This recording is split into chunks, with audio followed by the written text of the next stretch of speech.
Hello and welcome back. In the previous video, we talked about what listening skills and subskills are, what problems with listening the learners might have, and how teachers can help them address these challenges. Today, we're going to find out how these skills are tested in exams. In this video, you will find out what exam listening skills are, what the listening sections in different exams are, what typical listening task types are, what strategies can be used to help do exam tasks well. So, let's begin with what exam listening skills are.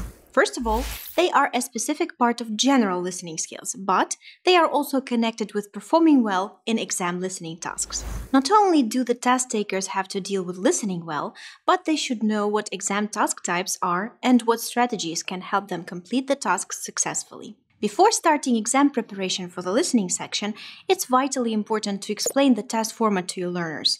They might be preparing for different exams.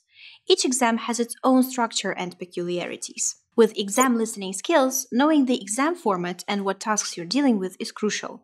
That is why we need to discuss different exam and task types before we look at the strategies that can help deal with them. Depending on the exam, the test takers are required to understand different types of texts, such as everyday conversations, monologues, news programs, lectures, presentations, and speeches.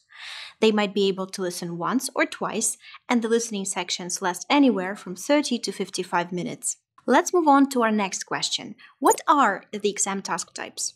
The most common types of questions in any exam listening section are multiple choice. It's a very popular task type for the listening test. In this task type, the test takers deal with 3 or 4 options for each question. However, only one option is correct. Sentence completion. This is a type of a gap-filling exercise where the test takers are asked to complete the sentences with a word or a phrase. True-false sentences. Here, the test takers should identify if the sentences are true or false. Short answer questions. A short answer should be written for each space after the question. Matching. In this task, the question contains several pieces of information and the test takers have to match the right answer with the question. Form table completion. Questions in this type of tasks require completing a form or a table. Labeling. In this task, the test takers should label, for example, parts of a map using information from the listening text. Where should you start when you are preparing your learners for the listening section of an exam? Here is an action plan we would like to introduce. Number 1. Make sure that your learners are aware of the test format and know what to expect. Number 2. Explain what task types they will be dealing with in this particular exam. Number 3. Introduce the main strategies for successful completion of the tasks. Number 4. And finally, practice, practice, practice.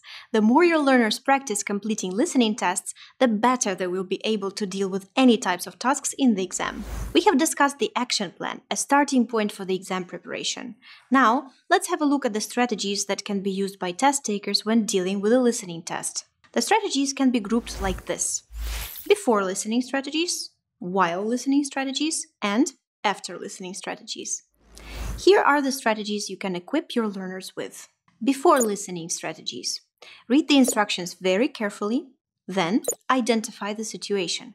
Where is the conversation taking place? Who are the main speakers? What are the general topics? Next step, read the questions.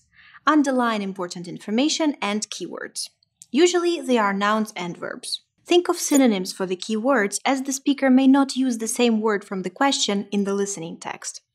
Then, read the example given carefully. This may guide how the other questions should be answered. Try to predict the answers. If it is a completion task, what information is missing? A noun, an adjective, a name, a phone number. If it is a multiple choice task or true-false sentences, try to eliminate any options that are not possible. What should you do while listening to the text? Take notes while listening. Write down the key information. Usually, it is stressed in the sentence. Don't worry about understanding every single word. Concentrate on catching the most important information. Keep listening, even if the answer was mentioned. There can be distractors, and speakers may change the answer. If you miss the answer for a question, don't get stuck on it. Move on to another question. Otherwise, you might miss even more information. Don't worry about spelling at this stage. You'll check it later. And when you finish listening to the text, remember to always aim at answering all the questions, even if it's a guess. There's no penalty for wrong answers. And don't forget to check the grammar, spelling, and capitalization. In this video, we have discussed the main strategies for the listening test. Now it's time to try them out with your learners in the classroom, and you can find one more useful tip below this video. That's all for today, and see you in our next video.